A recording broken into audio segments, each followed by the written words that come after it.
Bem, boa tarde, boa noite.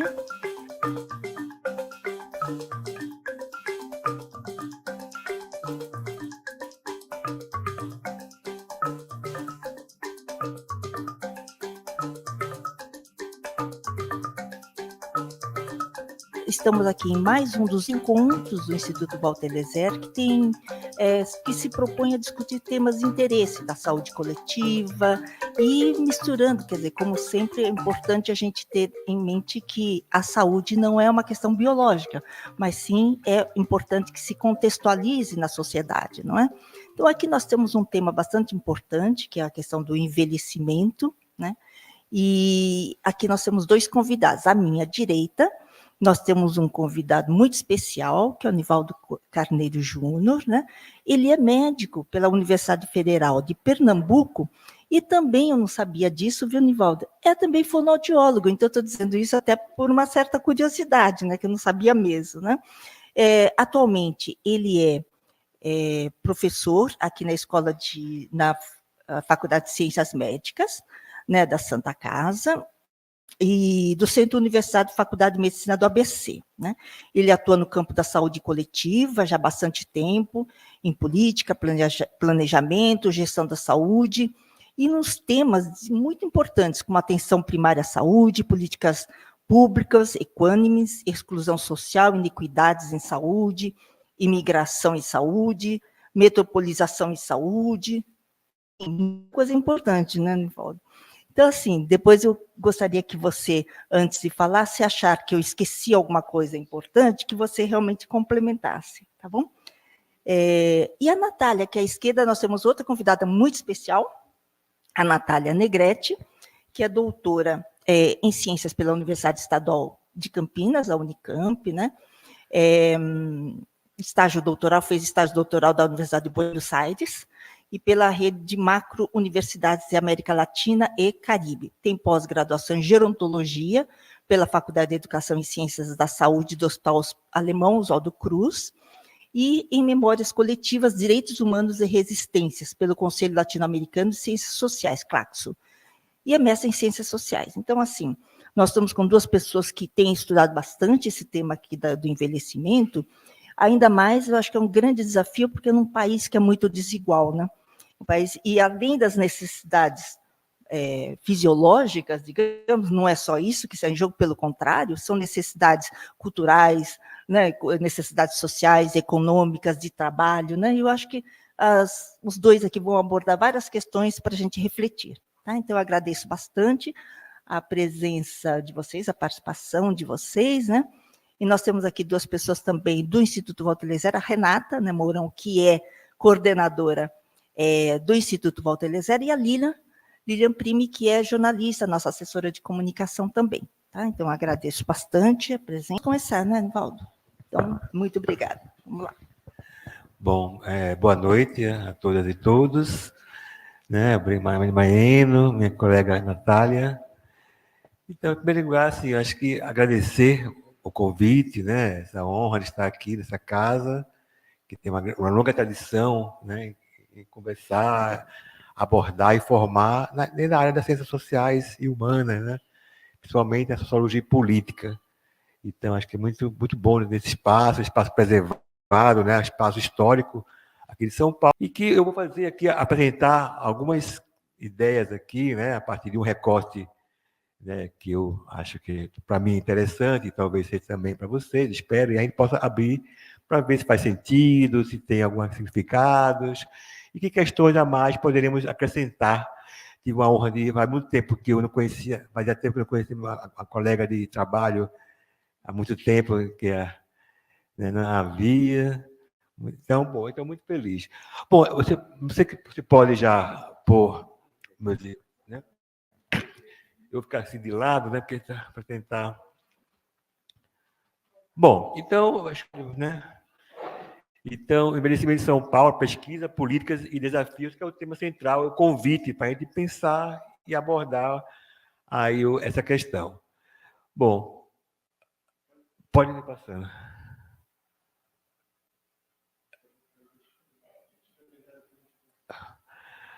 Bom, só para assim, né, a gente pensar a dimensão, né, o que nós estamos falando em termos da realidade brasileira, né, desse grupo populacional, apenas eu selecionei alguns dados, né, do nosso censo demográfico do IBGE de 2022, só para a gente ver a noção, né, qual é o material, ou seja, de que pessoas, né, quantos são e o que é que isso representa para a nossa vida, né, no momento da nossa sociedade. Então, pensando no Brasil, você tem assim, né, 200 milhões de habitantes, né, quer dizer, no último censo, né, e com uma população que está crescendo menos, ou seja, a taxa de crescimento anual, ou seja, estão nascendo menos pessoas. Isso é uma questão já. Né? Então, nós temos uma sociedade, por várias questões aí, a queda da fecundidade, o mundo do trabalho, novas inserções das mulheres e dos homens também, né? Mas, principalmente das mulheres, né? E aí, então, você tem uma redução. E isso não é só no Brasil, mas isso está aí no mundo inteiro, né? Mas é uma questão para já pensar, né? O que implica o tema que nós estamos aqui abordando, né? Nesse montante, você veja, nós temos 15, quase 16% dessa população brasileira é de pessoas idosas. Então, você veja uma taxa e um crescimento em relação ao censo de 2010, mais da metade. Quer dizer, a metade, assim, houve um crescimento de 56% em relação a 2010. Veja que impacto de pessoas a partir de 60 anos. Então, você tem, né?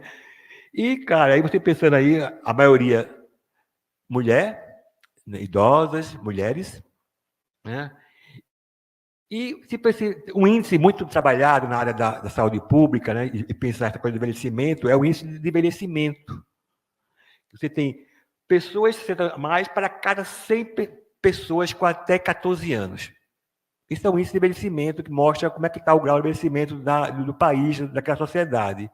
Então, no Brasil, você veja que em 2014, em 2022, nós tivemos, no Brasil, 80 pessoas com mais de 60 anos para cada 100 pessoas com até 14 anos. E em relação a... Em 2010, eram 44 pessoas. Novamente, aquela proporção lá, né? Então, veja, é uma questão a ser pensada, né? E dentro desse grupo de pessoas com mais de 60 anos, nós temos uma população importante de 14% com mais de 80 anos. Também nós temos assim, idosos a partir de 60 anos. No Brasil e nos países periféricos, embora nos países mais centrais da economia capitalista, você tem a partir de 65 anos. Nós, o país mais periférico do capitalismo, como nós, sul global, 60 anos em diante. Né? Por favor. Bom, está indo para São Paulo, perto de nós. O que nós temos? Então, também pegando o censo, né? São Paulo, uma cidade de 11 milhões de habitantes e pouco, né? É a primeira grande cidade brasileira, também na América Latina. Se você pensar, a segunda cidade no número de população é Rio de Janeiro, no Brasil. Você veja que o Rio de Janeiro deu 6 milhões. Nós, 11 milhões, o dobro. Veja já o impacto do que é essa cidade, em termos de, né, isso não é nada assim, nada estranho, né? Todo mundo só para tentar mostrar, né? E nós temos 2 milhões de pessoas idosas, né? Que representa 17,6% da população total do município, de acordo com o censo. E nosso índice de envelhecimento do Brasil era 80, né?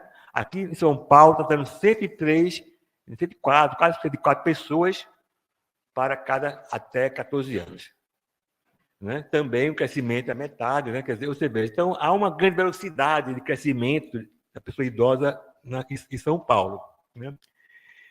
Então, e 15% desses idosos, dessas pessoas idosas, tem 80 anos a mais. Né? Também a maioria mulheres.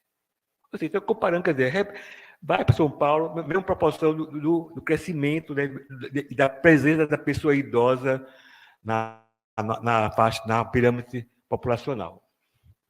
Bom, então assim, então o que se aponta para a gente? São números, né? Tá, números, a realidade, mas o que é que isso nos traz como questão a pensar, né?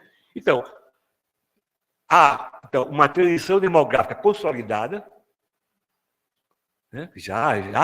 Nós estamos passando, já é uma questão consolidada, uma mudança do perfil etário, embora é um perfil etário ainda no Brasil heterogêneo, porque se pensar no Brasil como um todo, é heterogêneo.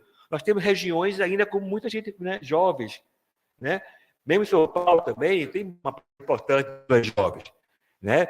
Mas é um processo que nós chamamos de uma cidade também envelhecida, com baixo crescimento populacional em termos do índice anual de crescimento, né? Então, nós temos uma convivência de um padrão envelhecido, uma heterogeneidade também etária, além de outras heterogeneidades sociais. E também o que nós chama atenção, quando eu até coloquei a questão, chama atenção das pessoas idosas com mais de 80 anos, para colocar o seguinte: é muito comum nos discursos, nos textos, a população idosa, os idosos. Então, isso se toma como uma coisa homogênea, mas não são. Né? Há idosas e idosas, idosos, idosos e idosos. Então, há uma heterogeneidade também interna no grupo. E essa heterogeneidade aí se pode se expressar por várias questões, né? Por alguns marcadores sociais de diferença que marcam, né, essa heterogeneidade: classe, raça, gênero, as facilidades também, né, em relação às questões individuais, né, também, né, do processo de envelhecimento, que é uma questão, né, faz parte do processo, é a questão da funcionalidade, que também tem que ser, é diferente também. As facilidades conversam com a trajetória de vida de cada um, né? E com isso dá uma questão de uma heterogeneidade a ser vista, a ser pensada e como uma questão, um desafio, né? E aqui eu chamo a atenção, por último, a questão das pessoas idosas que moram sozinhas, que aí vou mais para frente vou também pontuar, que também é uma questão também expressiva. Bom, mas por que isso é importante pensarmos? E pôr isso no contexto nosso Estado e nossa sociedade. Porque, veja, há uma heterogeneidade dentro desse grupo, mas nós estamos falando de pessoas idosas com essa diferença dentro do Brasil. Não estamos falando na Noruega, nos Estados Unidos, né, na Argentina, é o Brasil. E o que é isso? Ser idoso no Brasil com essas características. Então, é pensar o seguinte: que Brasil é esse? Que relação de sociedade, Estado temos que pode implicar em questões, né, para essa população também, de forma importante a ser pensada, né? Você sabe, não, aí é uma questão, né? Nossa patriarcalista, né? Que tem uma longa trajetória de um processo de escravidão, que vai demarcando, né, questões para a nossa sociedade, das relações sociais, convivência, né, dos preconceitos. Há uma grande desigualdade social, uma sociedade marcada por grande desigualdade social, uma democracia ainda em construção, embora temos já há várias décadas, quase 4 décadas, né? Acho que já de um espaço de convivência democrática, mas em construção, ameaçada, o tempo todo um processo, né? Como tem agora a eleição, agora domingo, e sabemos o que está em jogo também, novamente, né? Então, isso é uma questão para nós, para pensar. Então, com isso, os direitos sociais sempre ameaçam. Nós temos grandes conquistas a partir de 88, mas o tempo todo ameaçados, e com isso prejudica a sua qualificação, o seu aprimoramento e a sua superação para garantias mais plenas do direito social, né? A exceção nossa no sul global, né? O que representa estar no Brasil nesse lugar, questão, né? As concepções neoliberais que a gestão política também é capturada cada vez mais, né? O pensamento neoliberal, né, na maneira de gestar a política, né? Por exemplo, a privatizações, a delegação entre privados sem fim lucrativo, né? A quebrar o eixo, né? do funcionário público, né? Por várias questões, mas quebra a burocracia estatal importante para dar perenidade para a política, ou seja, então, e outras questões, ou seja, isso tudo é um contexto que acirram as questões que aqui estão sendo colocadas. Por favor. Bom, então, com isso, é o seguinte, que desafio para o envelhecimento populacional brasileiro nesse contexto? O que fazer?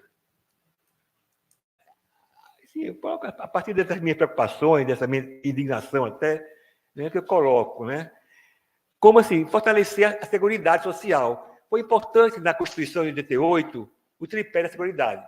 Embora com todas as críticas, eu também acho, mas foi importante garantir saúde, assistência social e previdência. É a primeira vez que se coloca essa questão do direito social, da seguridade social e com essa questão. Então, né, então acho que é tentar ainda batalhar e fortalecer, garantir, né, pautar políticas públicas universais e articuladas por gestão pública de estratégias equânimes. Ou seja, garantir a universalidade, sistemas de proteção social, mas com olhar no combate às desigualdades sociais, que é a equidade. Estabelecer ações intersetoriais, poder público e sociedade civil organizada para combater as discriminações de gênero e de raça. E etarismo, no caso nosso aqui, no plano do envelhecimento, a grande questão da marca, uma marca importante no Brasil, é o etarismo. Né? Então, com o idoso, já deu. Né? Tem essa concepção. Né?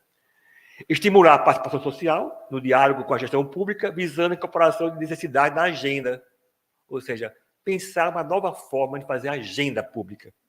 Né? Então, ter esse pensamento. Né?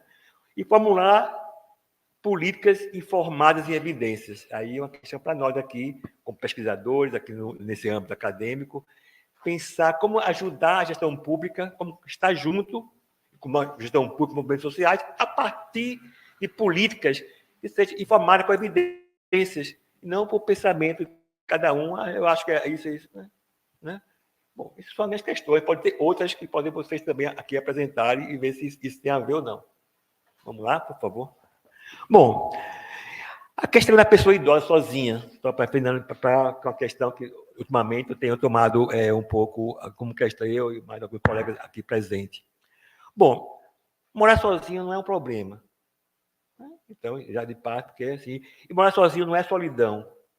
Né? Então, tem esse raciocínio, às vezes, solidão, né? Agora, precisa ter cuidado, porque o idoso tem a questão da fragilidade. De acordo com a sua trajetória, precisa ter cuidado. E de acordo com a sua exceção, esse cuidado precisa ter mais atenção. Né? Então, precisa tem que ter apoios sociais, comunitários e sistema de proteção do Estado para dar garantias, né, de vida, de qualidade. Então, quais são as estratégias possíveis políticas para pensar a questão do idoso sozinho? Né? Então, isso é uma questão, particularmente, aquelas pessoas idosas em situações de desigualdade social. Por favor. Bom, essa questão da pessoa idosa sozinha, né, ter estimado, né? Veja, aqui tem um estudo aqui do ELSE, que é um estudo longitudinal, que faz acompanhamento por um longo tempo de pessoas idosas. Chama-se Estudo Longitudinal de Saúde Idoso do Brasil, da Fiocruz, coordenada na Fiocruz. Então, são várias cortes, eles têm duas cortes, essa é a última corte, né, de 2019 e 2021, que eles acompanham, é um estudo do Brasil, de uma amostra representativa da população, de pessoas idosas, né, em algumas cidades de grande, médio, pequeno porte, né? E nesse estudo, nessa corte, e eles fazem assim, e eles pegam a partir dos 50 anos, para fazer o acompanhamento. Né? Então, nessa corte, foram 9.459 pessoas com 50 anos ou mais. Para nosso interesse, a partir de 60 anos nessa corte. Você veja, pessoas idosas sozinhas, no Brasil...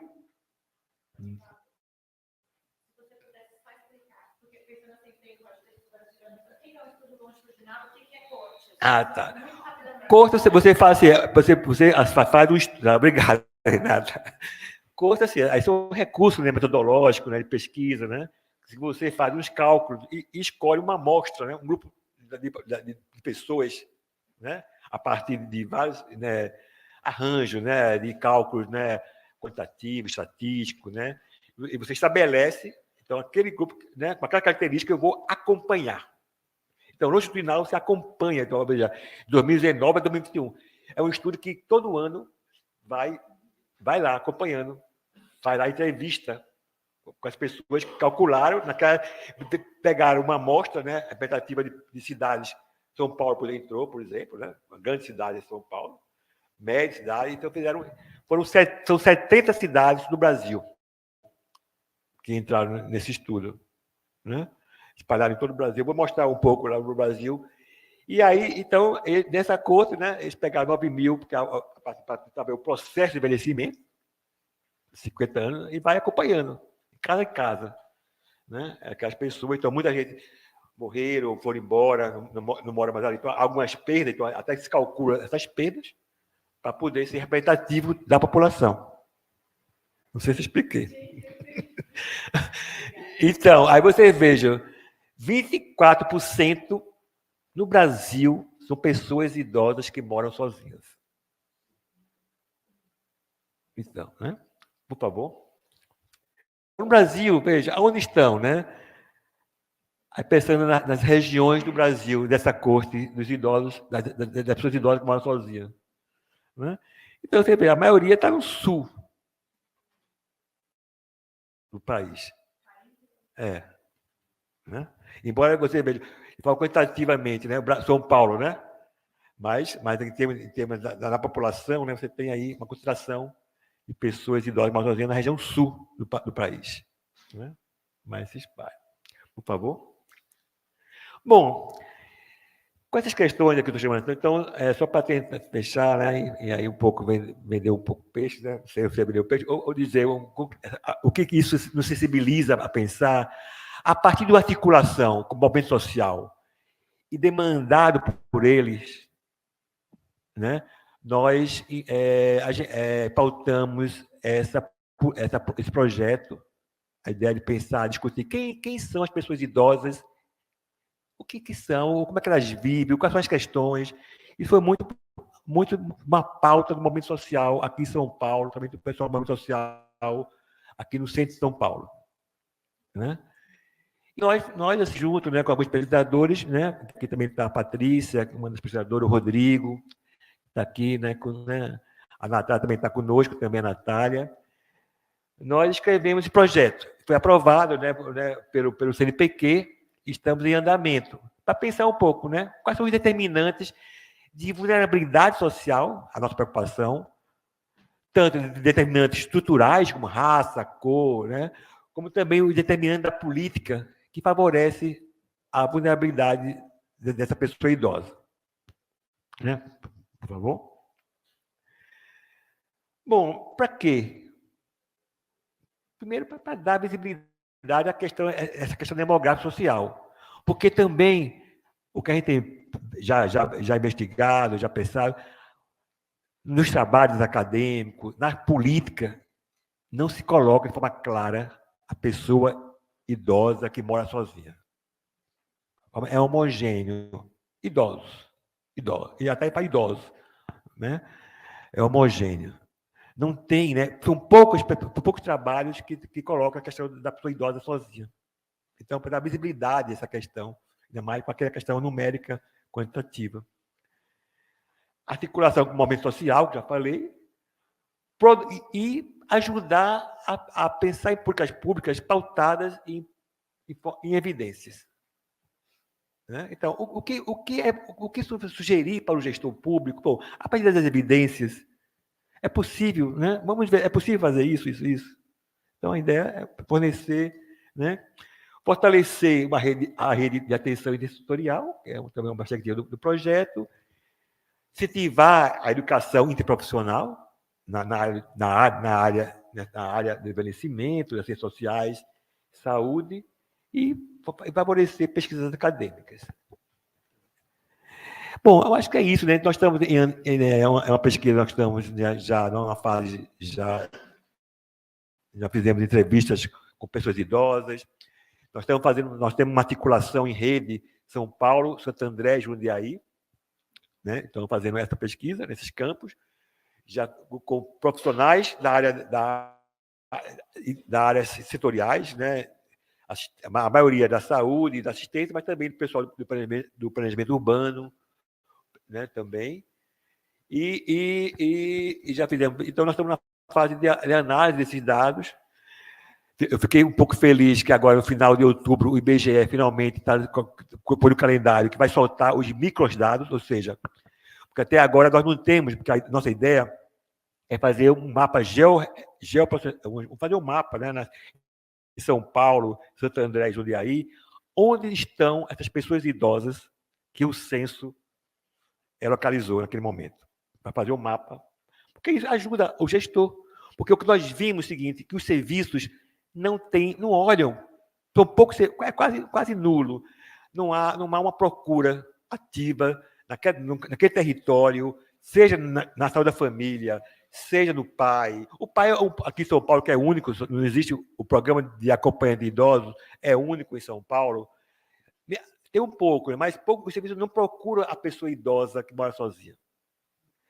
Ela chega por queixa, por demanda, ou pelo Ministério Público que chega porque foi apresentar uma queixa de uma pessoa que está lá, em geral são acumuladores, né, os chamados acumuladores, né, que tem essa queixa. Ou seja, então, a gente, né, espera com esse mapeamento, a gente possa localizar e ajudar também o poder público, o serviço, sabe, olha, naquela região tem essas pessoas. E aí? Porque na pesquisa ELSE, já desse dado, por exemplo, as pessoas idosas que moram sozinhas são menos cadastradas nas equipes da família do que as pessoas idosas que não moram sozinhas.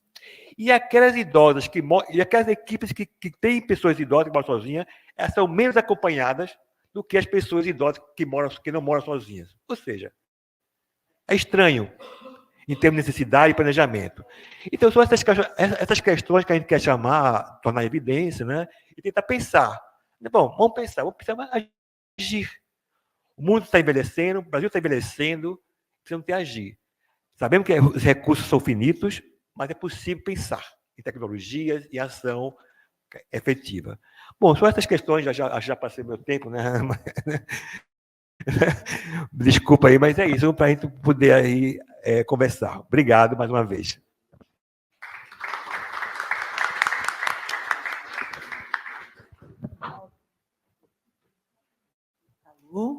Nivaldo, pelo contrário, você foi assim pontualíssimo. Você colocou, eu acho que as questões essenciais da sua pesquisa, e nós vamos ter a oportunidade de te ouvir mais, inclusive, na conversa aqui, né? Então, muito obrigada, muito bom mesmo.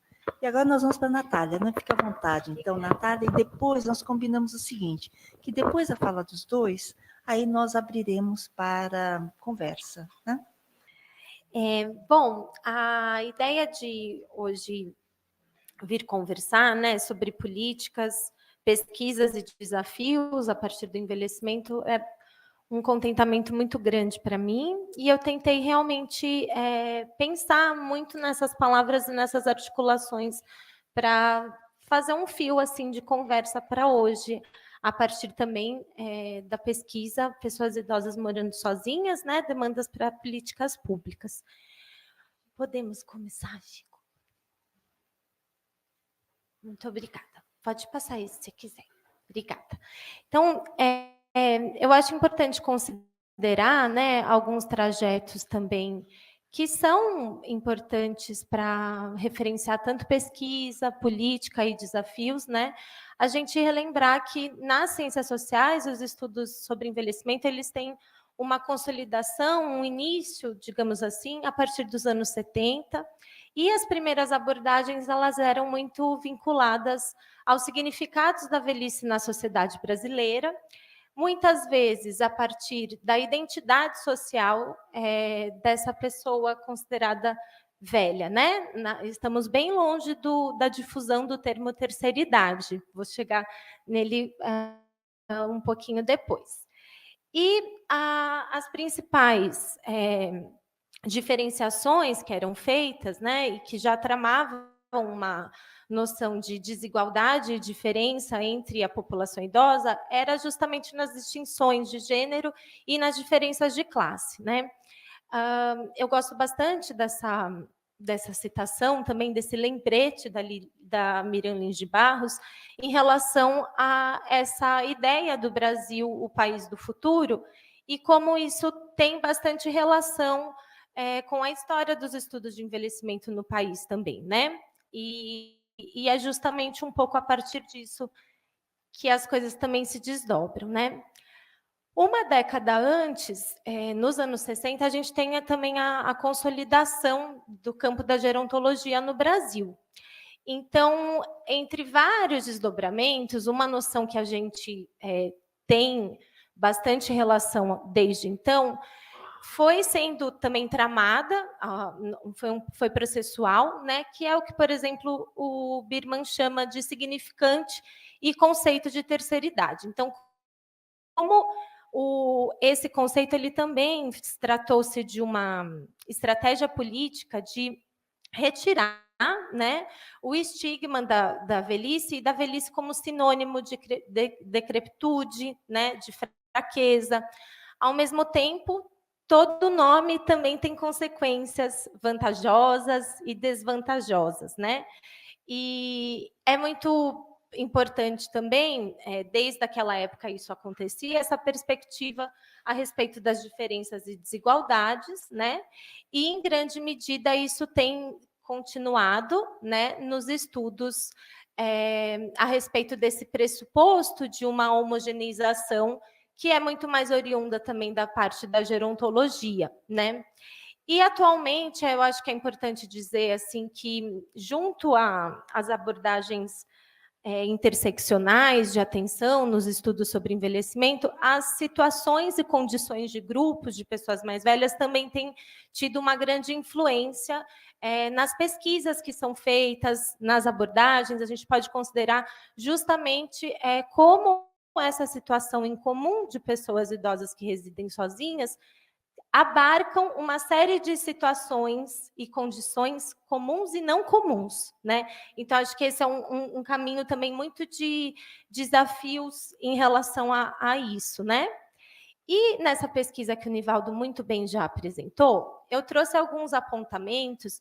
A gente ainda não está na análise qualitativa, mas foi impossível não passar, né, por algumas entrevistas e pensar um pouco sobre isso para tentar vincular com o nosso encontro. Uma vantagem frequente, eu trabalhei como entrevistadora também na pesquisa, então isso foi bastante importante para não partir só da entrevista, né? Mas também do momento ali. Mas essa noção de liberdade, ela foi uma categoria bastante assim frequente entre as pessoas que entrevistei, mas também entrevistadas por outros pesquisadores, né? A desvantagem, por outro lado, nesse momento da entrevista, ela não tinha uma frequência tão grande de uma palavra, de uma forma de nomear, mas sempre aparecia, né, como uma desvantagem, várias maneiras de pensar desvantagem, mas essas desvantagens, elas muitas vezes a gente pode partir da ideia de que elas referem um pouco às dificuldades em termos de atenção. Então, essa referência a uma ligação ou não ter atenção é uma questão que apareceu e aparece bastante. E acho importante, por exemplo, uma possibilidade muito potente nessa pesquisa, ao meu ver, e nessas análises qualitativas dessas entrevistas, sejam justamente pensar nesse desejo, né, social e também subjetivo, individual, digamos, e como nessas passagens dessas entrevistas a gente consegue tentar dar uma atenção à própria noção de frustração e expectativa de laços, de redes, né? De pessoas que moram sozinhas em diferentes condições e também atravessadas por desigualdades, né? E essa noção de interdependência eu acho bastante relevante de trazer para hoje, quando a gente está pensando em desafios, porque esse é um debate muito do campo dos estudos da deficiência, que eu acho que tem muitas conexões e pontes possíveis. Eu acho que o campo dos estudos de envelhecimento tem muito a aprender e dialogar com esses estudos a partir justamente dessa noção, né?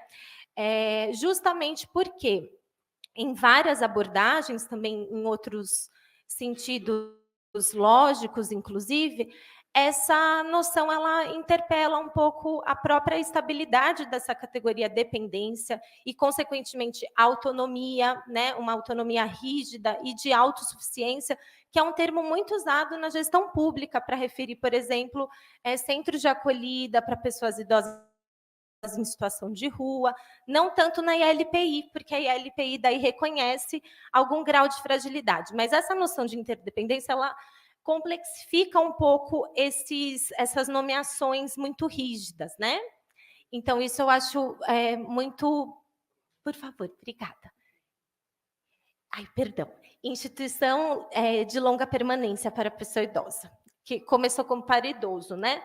Mas agora estamos tentando substituir tudo por pessoa idosa, mas ainda não teve literalmente.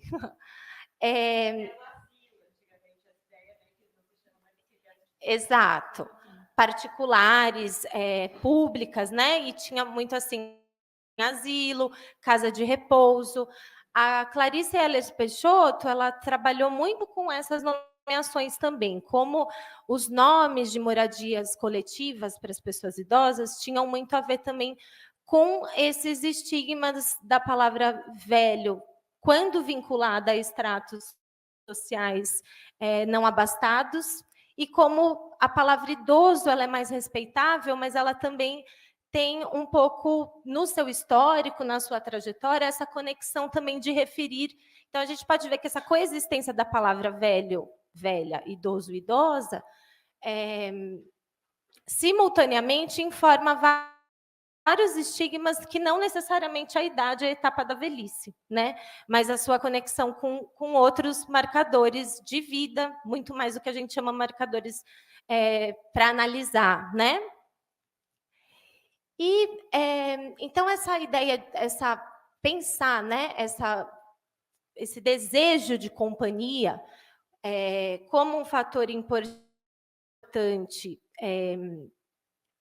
não diretamente informado como cuidado, mas que informa, né, essa expectativa de relações, é ampliar também como a gente pensa cuidado a partir de pessoas idosas que residem sozinhas, né? Então, além da gente pensar essas referências da desvantagem vinculada à companhia ou não, ecoarem esses debates, né?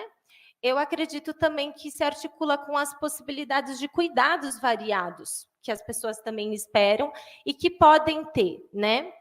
Ao mesmo tempo, eu acredito que seja bastante importante também ouvir as pessoas nesse sentido, as pessoas interlocutoras do estudo, porque é uma forma de atentar qualitativamente também como se pensa cuidado, mesmo que não nomeando, pensando que cuidado é uma categoria que pode circular de vários modos. Então, antes dessa categoria ter uma certa solidez, isso nos estudos de envelhecimento sempre foi muito referenciado a partir de outros nomes. Então, eu acho que aí também tem um outro eixo interessante, né?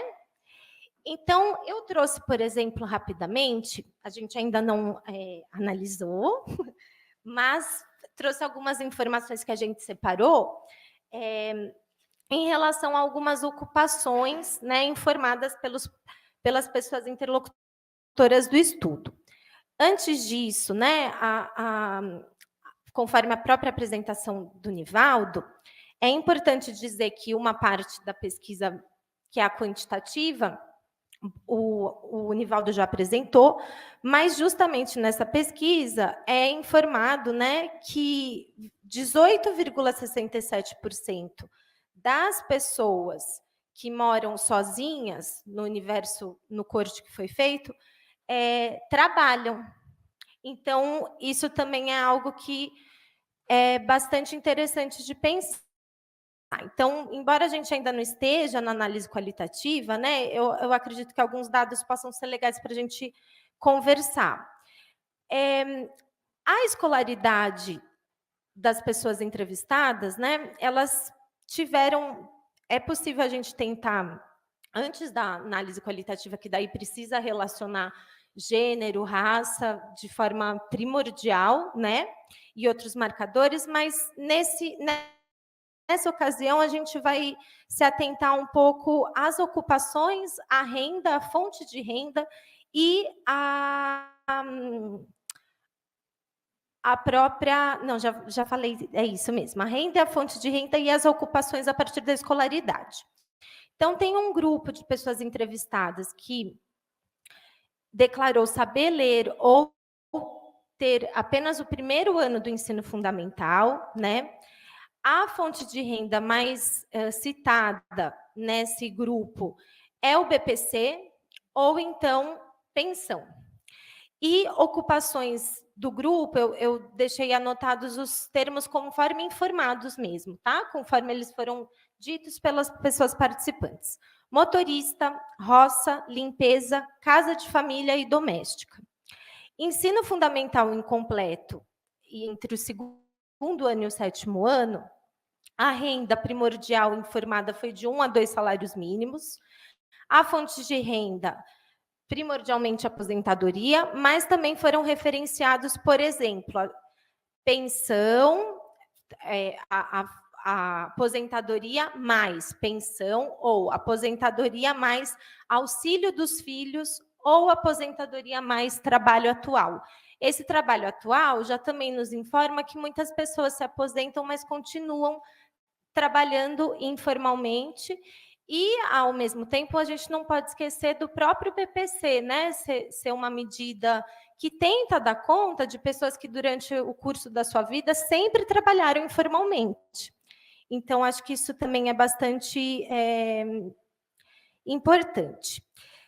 E, justamente nesse ensino, nesse grupo, né, vinculado ao ensino fundamental incompleto, as ocupações referenciadas também foram do lar, alfaiate, tecelagem, secretária, funcionário público, auxiliar de limpeza, agricultor, caminhoneiro, promotora de vendas e cuidadora. Eu vou parar por aqui em relação a isso, para voltar para a questão do cuidado, a partir dessas conversas que a gente está fazendo hoje, né? Então, é importante a gente pensar que o mercado de cuidados e envelhecimento faz parte, né, de dinâmicas econômicas intergeracionais. Além disso, no campo da gerontologia, existe uma área chamada gerontecnologia, que tem uma atenção, por exemplo, a esse mercado de tecnologias, mercado consumidor, e muitas vezes esse mercado voltado não somente ou exclusivamente à pessoa idosa como consumidora, mas também pessoas que integram uma rede de cuidados informal ou formal.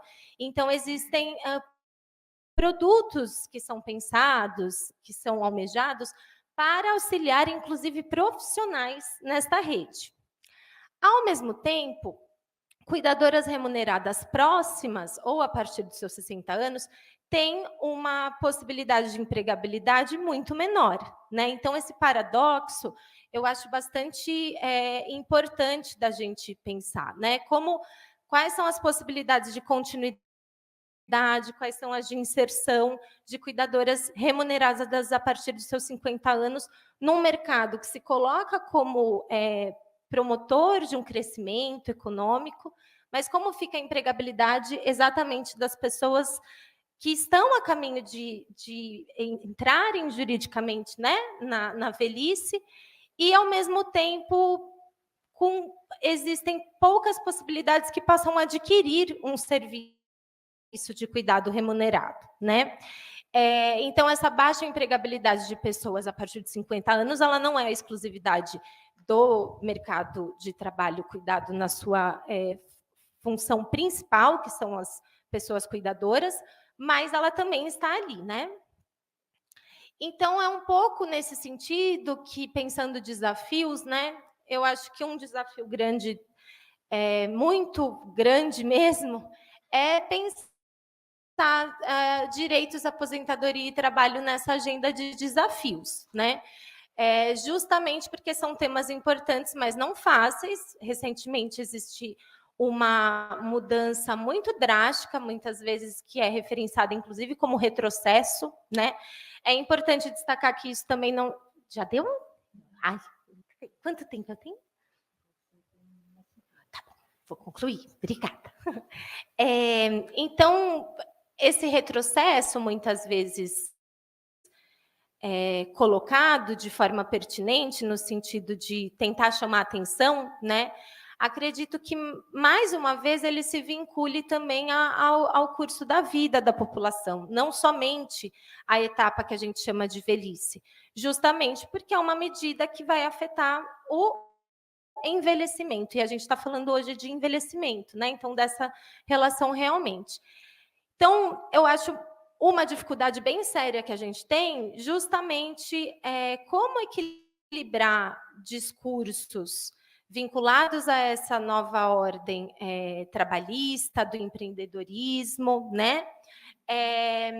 Com desigualdades não atuais, mas que continuam atuais, então, desigualdades anteriores, né? Articuladas a essa, a partir de um risco que a gente tem, que é uma naturalização muito comum, que a gente ouve bastante em jornais, em diferentes ocasiões, que é: se vive mais, tem que se trabalhar mais, né? Quais são as possibilidades e o que isso também nos mostra? Por exemplo, quem pode e quer continuar trabalhando após a aposentadoria, quem não pode, mas tem que continuar. A gente está falando de desigualdade nesses termos, e que essa ideia ela é muito perigosa, porque ela vem como uma avalanche homogeneizadora também, né? Pode passar, por favor. Então, eu acho muito interessante pensar, será que essa questão... Ai, ali está rico, faltou um S, desculpa. Como também uma dimensão da reprivatização da velhice, nos termos da Gita Grindeberg, né? Essa ideia de reprivatização da velhice dessa autora, ela é primordial, inclusive, para o campo da saúde coletiva, no sentido da questão do envelhecimento saudável como um valor. E aí, quando a gente pensa, será que pode ser uma dimensão desse conceito? É no sentido de que, será que o querer e o poder trabalhar após a aposentadoria ou vai se tornar uma questão de competência? E se você não tem essa competência, isso... Em que termos, assim, pensando inclusive na saúde como, né, toda essa relação com o social, como isso também pode afetar, e provavelmente já afeta, muitas questões tanto ordinárias do dia a dia, mas também de subjetividade, né, de projetos futuros possíveis de vida. Então, isso tem eu acho que isso é realmente um risco grave, né? E eu agradeço muito, acho que eu vou parar por aqui, e obrigada.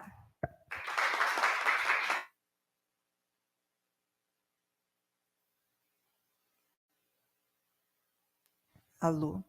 Bem, muito obrigada. Então, Natália, foi uma apresentação muito interessante, complementou muita coisa, né, que o Nivaldo colocou, tão pouco tempo, não é? Oi, tá ótimo, então, obrigada, viu? Então, eu tinha até alguns dados em relação a essas questões, Natália, que assim, é importante lembrar que das faixas etárias no Brasil, dados esses da RAIS, né? Dado da Relação Anual de Informações Sociais, né? Então, que traz dados de pessoas que vivem aqui no país, e todas as pessoas. E a gente vê que das pessoas ocupadas, então, no mercado formal e informal, a gente vê que das faixas etárias, a que mais tem crescido consistentemente desde 2012, se não me engano, é a faixa etária justamente dos 60 a mais. Né? Então, e nas outras tem até um crescimento negativo, quer dizer, tem um decréscimo, né? Então, essa é uma coisa interessante. Então, eu acho que a dimensão trabalho que você traz, eu acho que é muito importante. E quando o Nivaldo fala das pessoas que moram sós, que é diferente de solidão, quer dizer, é claro que existem várias formas de sociabilidade, mas o trabalho pode ser uma forma de sociabilidade ou não, até de isolamento, dependendo das condições de trabalho que nós temos hoje, né? Então, acho que são questões bastante interessantes que vocês trouxeram, e eu vi aqui também na RAIS, né, idosos com vínculos empregatícios formais.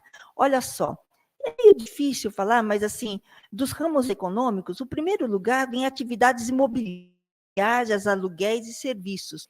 Então, né, imaginando assim, essa coisa do corretor, do agente, não é alguma coisa assim. Aí, o segundo é indústria de transformação. E isso a gente viu num estudo de mortalidade de acidentes de trabalho que pega idosos e que a gente viu pessoas, tinha até uma pessoa que caiu de um andaime, quer dizer, uma pessoa idosa, não é 60 mais, eu acho que era 80, alguma coisa assim. Muito estranho, sim, aqui do município de São Paulo, né? Do Sistema de Informação de Mortalidade de São Paulo. O terceiro é comércio, o quarto é construção e outros serviços coletivos, como educação. Como eu disse, são ramos econômicos muito amplos, então fica difícil, a gente teria que aprofundar isso, mas é só essa dimensão que eu acho que é muito legal. E eu queria, antes de abrir, só abrir uma questão para vocês, que em algum momento, se vocês puderem tocar, o Sistema Único de Saúde é fundamental, não só na questão da saúde, senso estrito, mas como vocês colocaram, senso lato, quer dizer, socialmente, nas necessidades sociais, culturais, acaba promovendo esses encontros entre pessoas idosas que são heterogêneas, como vocês frisaram bastante, né? E o Sistema Único de Saúde tem conseguido fazer como isto? E que propostas nós poderíamos ter para, por exemplo, o município de São Paulo? A eleição agora vai acontecer? Não sei se os idosos entraram aí nessa equação das propostas, né? Então, um pouco essa pergunta, mas eu vou abrir para as outras pessoas, né? Eu acho que quem quiser fazer, daí eu acho que a gente junta umas 2 ou 3, né? E vocês poderiam falar.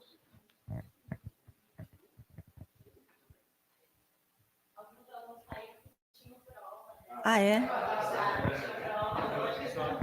Olha, aceita um idoso participando? Sim, então vamos lá. Aqui eu tenho também 60 a mais, então, certamente. Se você pudesse identificar, se você Sim, eu vou me quiser. identificar. Tá bom. Eu sou profissional que trabalhou no Sul, Zona Leste, por 20 anos.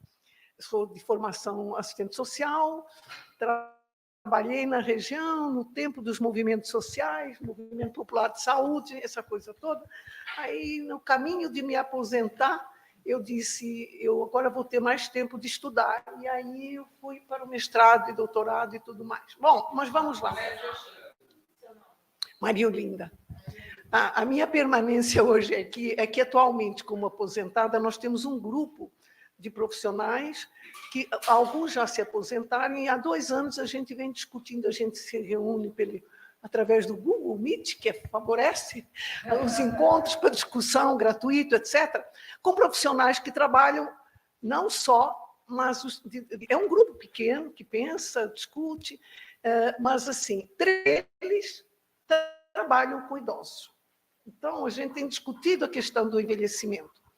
E eu destaco aqui porque eu fiquei assim, entusiasmada, divulguei, mas vejam, a gente tem um segmento de idoso participativo, que são os tais dos fóruns regionais, fóruns de idosos que a gente tem nas regiões, né? Esses fóruns, eu conheço da Leste, porque eu fiquei muito tempo lá, ele tem cerca de 20 anos. Ele se construiu um trabalho com idosos, discutindo coisas básicas. O idoso está aqui por quê? Numa unidade de saúde. E ele caminhou muito, ele conseguiu até um espaço na universidade local, a Unicid, para se reunirem por um bom tempo.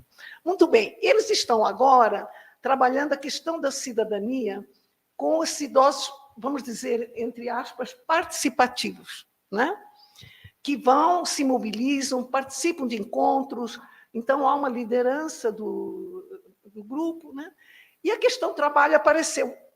Por quê? Nessa formação se reuniu, foi no CEL da Vila Carrão, foi recente, e da formação os autores trabalharam a questão os professores, enfim, a questão de cidadania e a questão de políticas sociais. Foi aí que a coisa deu um nó. Por quê?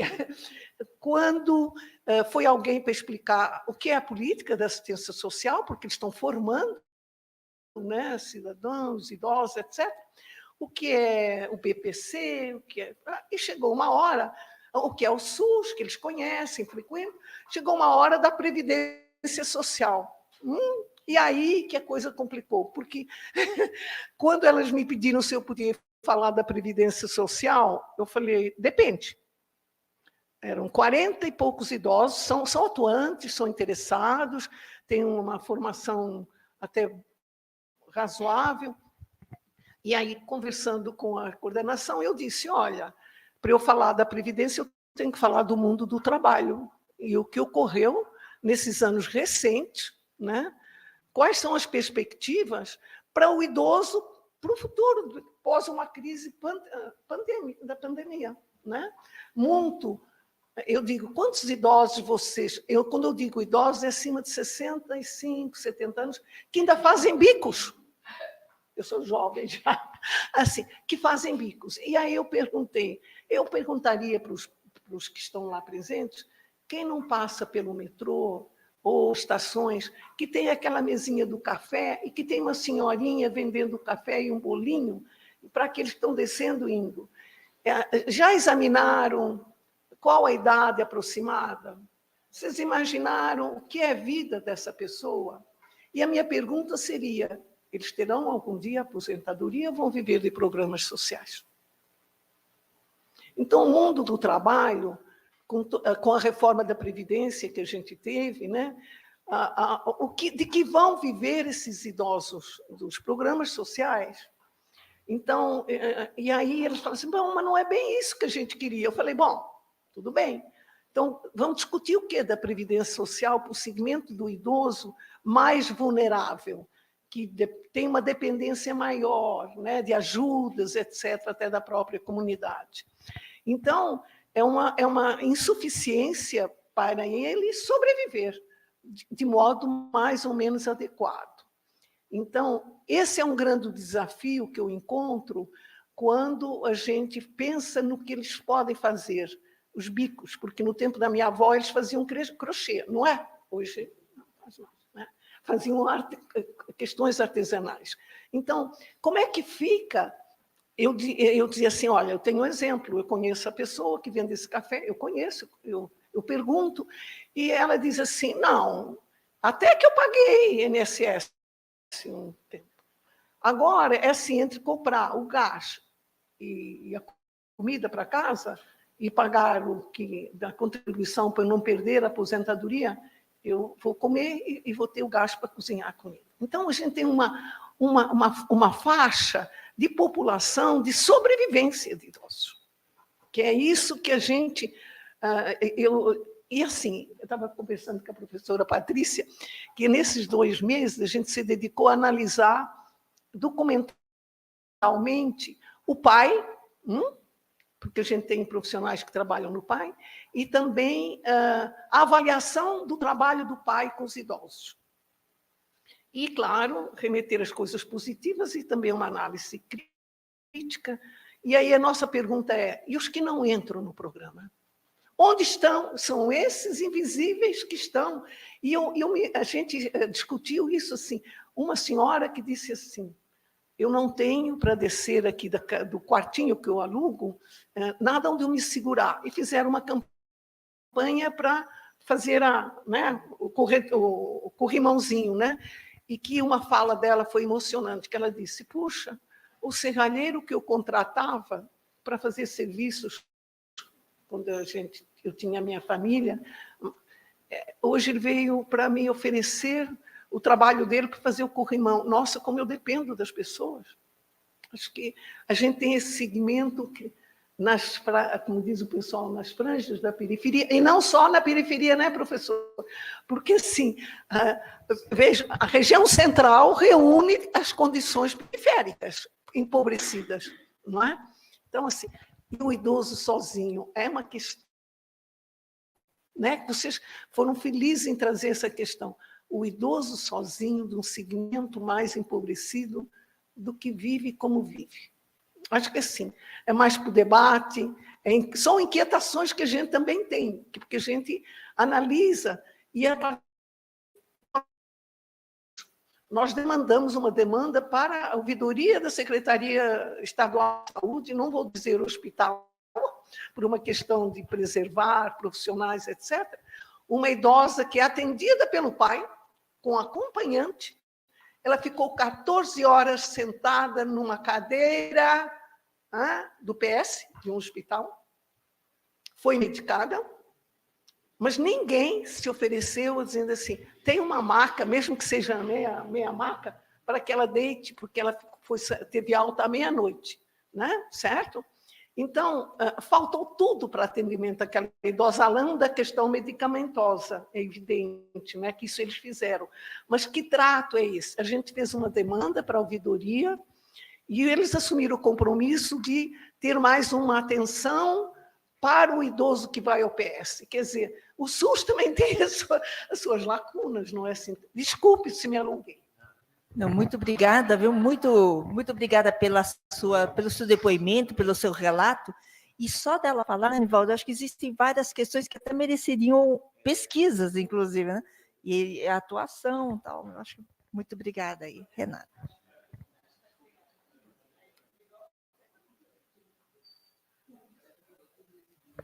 Não, obrigado. Juntar mais uma pergunta, né? Queria agradecer muito a fala de vocês, né? Muito bacana a gente poder acompanhar assim uma pesquisa quando ela está acontecendo, né? Então acho que é um privilégio a gente poder assim, né? Enfim, ouvir aqui em primeira mão, a Natália trouxe alguns dados. E aí queria perguntar uma questão, enfim, que é uma questão que eu sempre pesquiso, me toca muito. Trouxeram aqui um pouco essas questões de gênero, né? Então, quando a gente está falando de envelhecimento, a gente tem, vocês trouxeram ali aqueles dados, né? Então, entre essa população idosa no Brasil, 55% são mulheres, né? Então, e como que a gente pensa isso para os dois lados, né? Então, tem questões aí da feminilidade que fazem com que as mulheres se cuidem mais, vivam mais, e o contrário também, né? Então, esses homens acabam ficando mais vulneráveis, né? Por uma série de saúdes, a gente sabe que tem mais dificuldade de acesso ao sistema de saúde, os homens acabam muitas vezes rompendo mais os laços sociais, né? Então, população de rua, por exemplo, a gente sabe que é a maioria masculina, né? E aí queria que, não sei, se vocês pudessem, como que está isso na pesquisa? Tem alguns dados, essa população que mora sozinha é mais feminina ou mais masculina? Fico bem curiosa, não sei se já tem alguma coisa nesse sentido, mas enfim... se tivessem alguma coisa para contar nesse sentido, e essa questão do cuidado, né? Então, são cuidadoras, são cuidadas, enfim, como que isso aparece na pesquisa. Mais alguém? Boa noite. Meu nome é Matheus. Queria perguntar uma coisa. Não sei se estou saindo um pouco do assunto, mas, enfim, a gente vê que a questão da terceira idade realmente é uma questão muito pungente nos dias de hoje, né, com o envelhecimento da população, e nos debates aqui, pelo menos para a Prefeitura de São Paulo, não sei nos outros, a gente não viu muito questões sobre isso. Aliás, a gente não viu questões sérias em quase nada nesses 10 debates, hoje é o 11º. Em base em tudo que vocês falaram, que a população está envelhecendo, que são os desafios, e existe um enorme preconceito contra os idosos, isso é público, a gente vê aí, quem usa transporte público, deve ver isso muito, né? Você não tem, às vezes, enfim, em outras coisas também, enfim. Eu queria saber, assim, que tipo de política pública vocês acham que poderia ser prioridade num governo municipal ou num governo estadual para sanar ou para auxiliar essa população a ela ter mais acesso à cultura, à arte, porque o que a gente vê nas periferias, talvez, é o quê? A igreja, o bar, né? Os homens normalmente vão para o bar, as mulheres ficam em casa, ou vão para uma igreja pentecostal, não sei que tipo de alternativa, como chegar da cultura, dar um lazer, dar um parque, não sei o que tipo de política pública o Estado poderia ajudar essas pessoas, não sei. Olha, queria complementar essa pergunta, então achei muito interessante isso, inclusive porque poderia fazer parte de candidatos à prefeitura, ao Estado e não só do país, né? Muitas vezes a gente vê. Mas, assim, existe alguma experiência, Nivaldo, que você conheça, ou Natália também, de alternativas de moradias que não sejam de propriedade? Por exemplo, pessoas que moram só e talvez queiram morar só, né? E pessoas que moram só, mas não gostariam de morar só. Gostariam de ter uma comunidade, um momento de convívio, mesmo trabalhando ou mesmo sem trabalhar. Existe alguma comunidade, alguma ideia de comunidade que pudesse ser proporcionada pelo Estado, seja por meio de programas municipais ou estaduais? Comunidades com assistência, com alguma... Quer dizer, existe alguma ideia nesse sentido? Ou não, né? Então, por favor.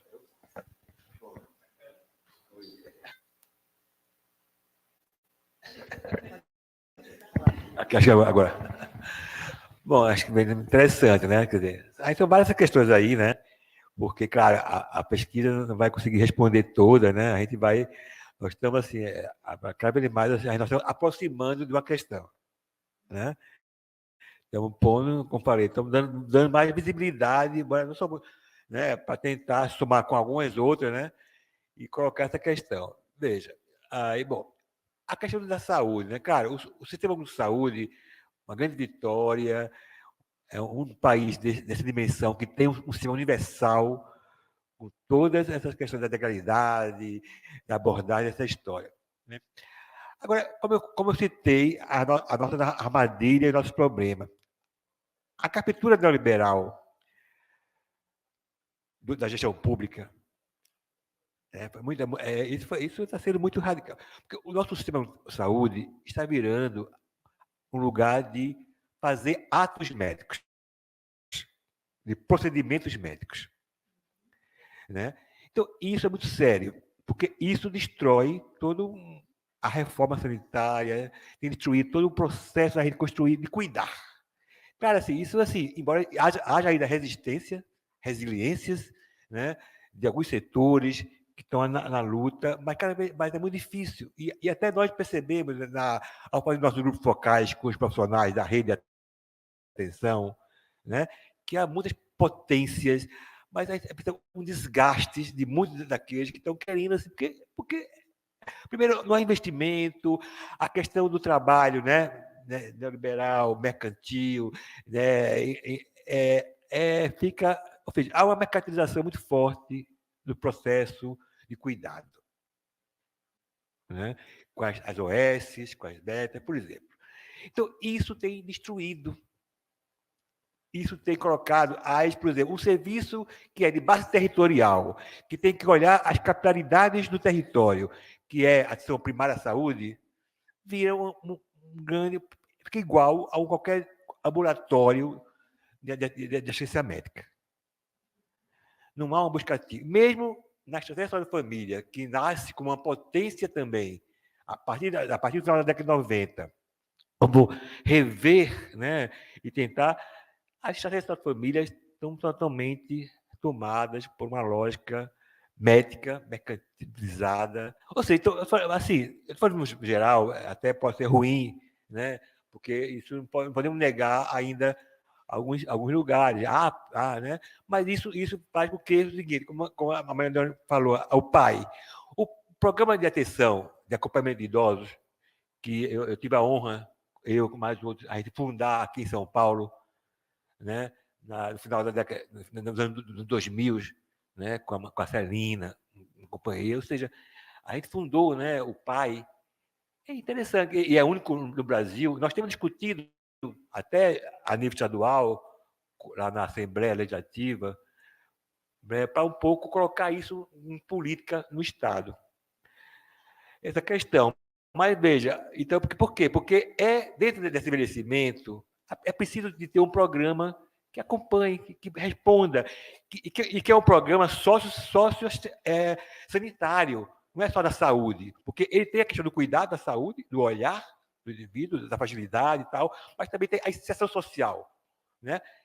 Mas hoje o pai é tomado por uma lógica assim, poucos os acompanhantes vão uma vez, uma hora fica, porque o número de acompanhantes, de idosos para cada acompanhante é grande, para dar conta da meta, né? E aí ele vai uma hora, 2 horas por semana e fica, ou seja, então há uma questão. Então isso é uma questão que precisa cuidar. Infelizmente ainda o debate que nós estamos hoje até um debate último, né? Eu até agora não assisti nenhum debate, porque ele não diz nada. Claro que tem candidatos aí que têm proposta para a área do idoso de forma mais consistente, a meu ver, né? Mas os debates pouco aparecem, porque os debates são esvaziados, a questão das pessoas, dos cuidados, ficam esvaziadas, porque se dilui por outras questões, né, da lógica dos debates, dessa disputa, né, imensa que tem aqui, né? Eu vejo o seguinte, como uma proposição a pensar, eu acho que nós temos que aumentar a capacidade capilar da área do território de atenção, né, tanto a população geral, né, mas em relação a ver as necessidades sociais de saúde em cada território. Então, a APS, junto com o PAI, junto com outros mecanismos, né, da atenção, precisava em busca ativa, porque as pessoas, as UBSs, eu fui numa época, quando eu trabalhei no serviço de direção básica, a gente ia atrás. A gente fazia o cerceamento em casa, né? Não esperava os dados do censo. A gente ia buscava, né? Não tinha nem agente comunitário na época, a gente ia atrás. Porque a APS, mas hoje as APS ficam esperando que chegue. Quando tem a estratégia, melhora um pouco.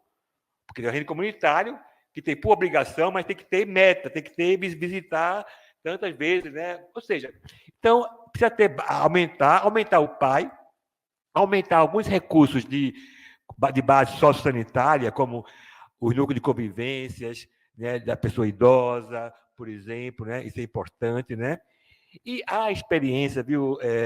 Há até uma proposta de candidato de aumentar por região de São Paulo a experiência que tem hoje da Vila dos Idosos. Existe uma Vila dos Idosos, até tem aqui o Rodrigo, que já trabalhou na sua tese de doutorado, a Vila dos Idosos, ali no Paris, que é um investimento da Prefeitura de São Paulo, que foi uma conquista popular, né, do Garmic, né, que é uma ONG, um movimento social, luta para moradia para idosos, para pessoas idosas, em São Paulo. E o Garmic, na gestão da Márcia Suplicy, né, pautou e aí foi conquistado, né, que é no Paris, com 144. O Rodrigo até pode falar mais, que ele tem um estudo sobre isso, ou seja, mas é pouco. Existe também na Barra Funda, pelo Estado, né, que tem mas, assim, os idosos, ou seja, ampliar essas experiências. Como tem, assim, também uma experiência do palacete dos artistas ali na São João, né, por exemplo. Ou seja, precisa aumentar, porque a questão da moradia, né, é uma questão muito, né, importante, né? Tem muitas pessoas idosas que vivem em condições precárias. E hoje, por exemplo, a dona Olga, por exemplo, que é uma idosa que milita no movimento, ele fala o seguinte, até para morar em cortiço, em algumas pensões, os donos desses lugares não querem mais pessoas idosas para morar. Porque sabe que a pessoa vai ficar mais fragilizada, vai ter problema e vai cair na mão do síndico ou do que cuida daquela pessoa coletiva, né? Ou seja, então isso é uma questão. Então eu acho assim, precisa rever, né? Veja, agora é uma luta. Precisa mudar a lógica da gestão pública. A gestão pública contaminada pelo neoliberalismo, pelo mercantilismo, né, na saúde, a tendência é a gente acabar e ficar o SUS pobre para pobre, e de forma muito seletiva e muito desigual. Então, isso é uma questão para a gente, né? Não sei, né? Muito legal, Nivaldo. Eu, por exemplo, não conhecia essas experiências que você falou. E eu acho que é importante, não para as pessoas que estão aqui, que conhecem, mas para outras pessoas, que é totalmente diferente de depositários, que até você mencionou, né, que se pensou naquela coisa do asilo, coisa do tipo. Não é nada disso, né? É com uma vida dinâmica, as pessoas são livres, as pessoas gozam da autonomia possível, né? E é aquela coisa das necessidades, da formação de redes de solidariedade para que as pessoas possam ver. Todos nós temos dependências, né? Nossas dependências. Então, acho que a ideia é muito interessante e seria fundamental que a gente pautasse esse tipo de coisa, né? Eu gostei de saber dessas experiências aí e de saber que tem gente que estuda, né? Não sei, Lilian, você quer falar? Oi, consegui. Então, eu vi no começo, quando você passou os dados, que São Paulo é uma cidade que tem mais velhos do que crianças, né, do que adolescentes. Eu queria saber se vocês sabem por que isso acontece. E assim, eu fiquei muito curiosa com a chamada da coisa que é como é viver na cidade de São Paulo. E me surpreendi com essa informação. Eu imagino que a cidade de São Paulo, para uma pessoa idosa, seja muito pior do que viver numa cidade menor, do interior e tal. Então, eu queria que vocês comentassem um pouco essa configuração de São Paulo como uma cidade velha. E eu vou aproveitar para ver se vocês sabem onde é que estão esses idosos. Se estão mais nas regiões periféricas, tal, ou se estão mais na região central, essas pessoas idosas sozinhas, não solitárias, necessariamente.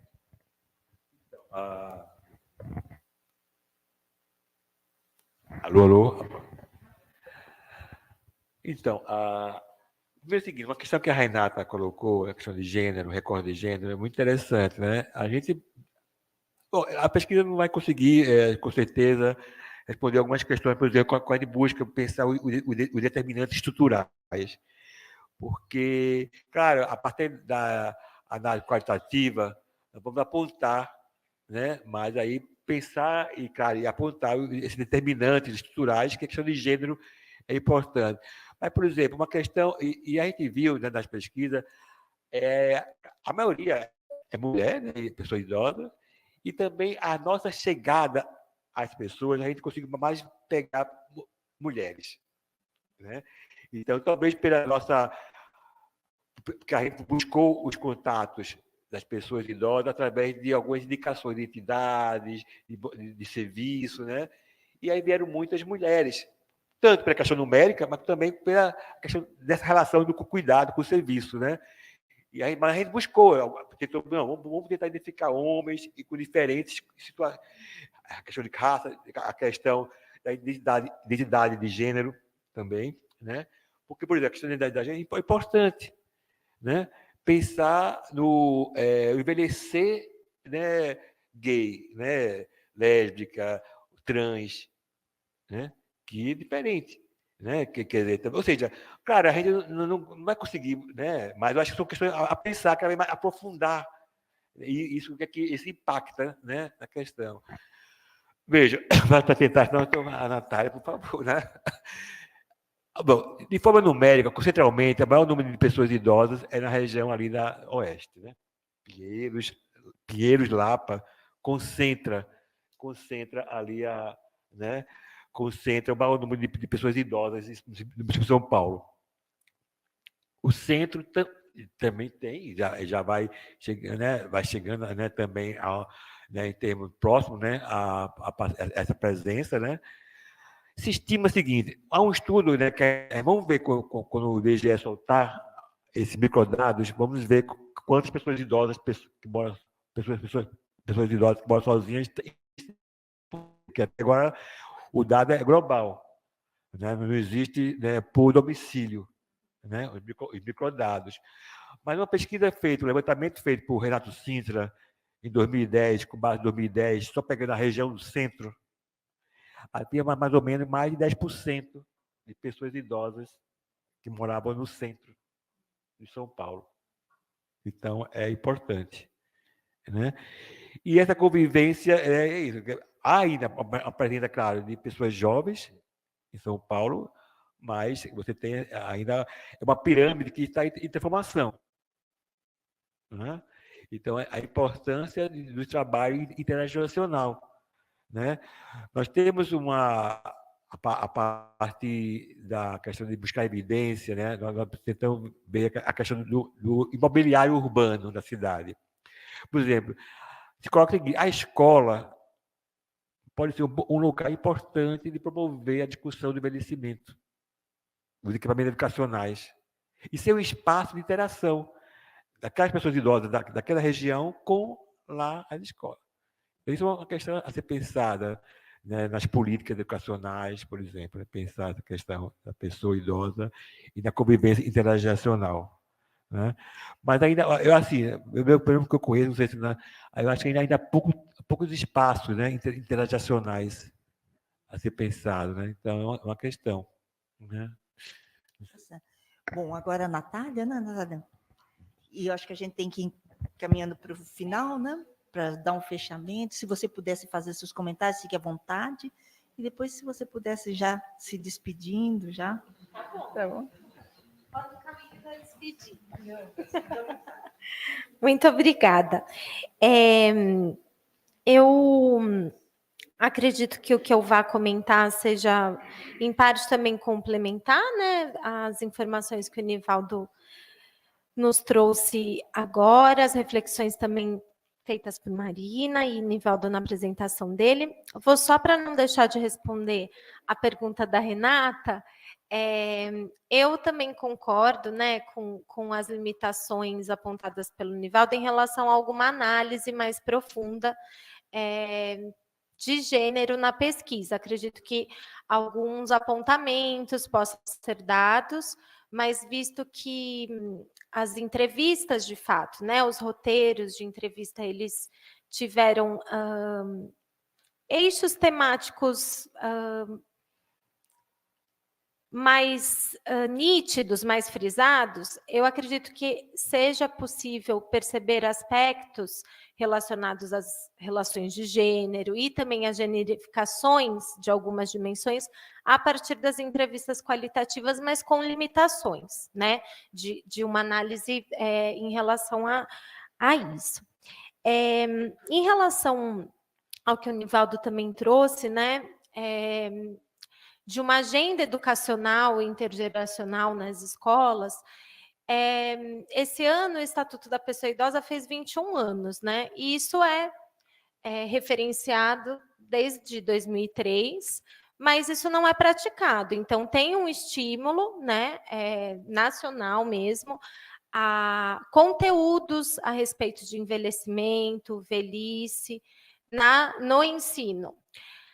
Ao mesmo tempo, a gente vê que isso, né, é totalmente fora da realidade, isso não faz parte do currículo.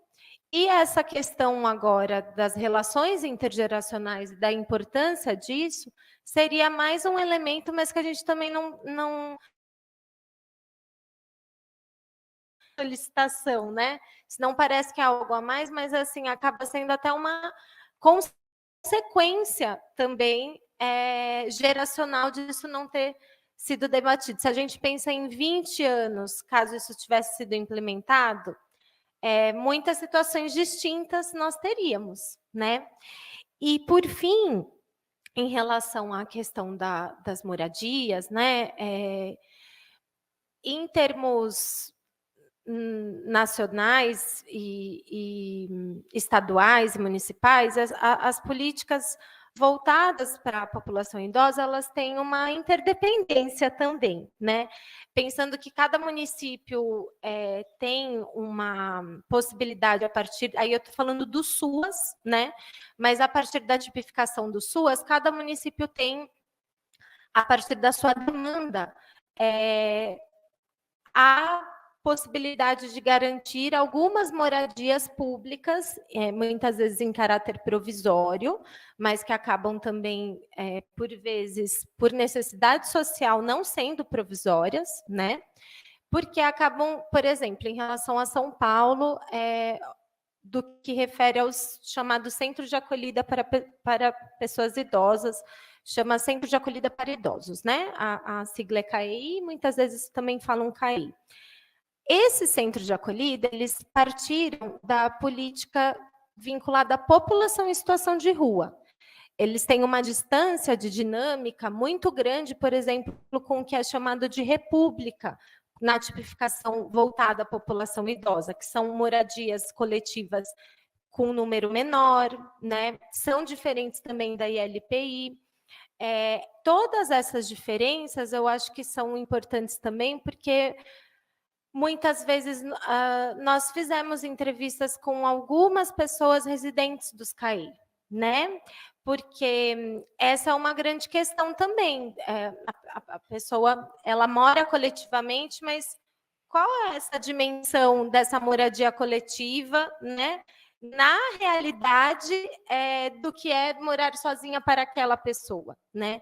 Então, eu acho isso bastante também importante. Só para não esquecer também, em relação à questão, né, de equipamentos culturais, vivência cultural, acho que um encaminhamento do Estatuto da Pessoa Idosa, há 20 anos atrás, teve experiências muito boas que perduraram, mas outras não vejo como um grande estímulo, que são as universidades abertas, né?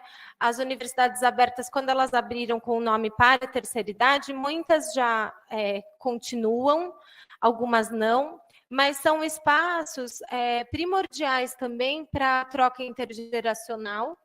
E muitas vezes pessoas idosas que participam das universidades como participantes de oficinas também podem oferecer cursos, aulas. Então, eu acho que esse é um equipamento assim intergeracional e pensando em educação, não só nos termos de educação formal, muito potente também. Muito obrigada, me despedindo, muito obrigada. Muito obrigada.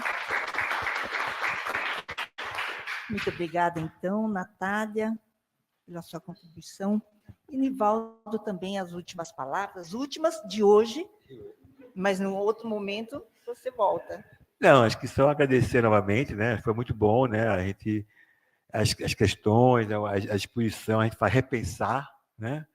Em várias questões, né? Em várias possibilidades, né? Agradecer e a gente tentar ver aí no dia, agora em domingo, que a gente, né, consiga reverter esse processo, mercantilização da vida nossa, né? Então, muito obrigado novamente. Amanhã, prazer revê-la. A Renata, obrigado pelo convite. E ao Instituto Walter Lezé. Muito obrigado. Então, gente... Bom, muito obrigada. Acho que a gente teve muitas informações aqui, informações importantíssimas, preciosas, e elementos para reflexão de políticas públicas protetoras de todas as faixas de idade, em todos os segmentos, com toda a sua interseccionalidade, mas aqui particularmente dos 60 a mais, né? Então, eu acho que é isto. O próximo encontro nosso vai ser dia 5 de novembro, né, Renata?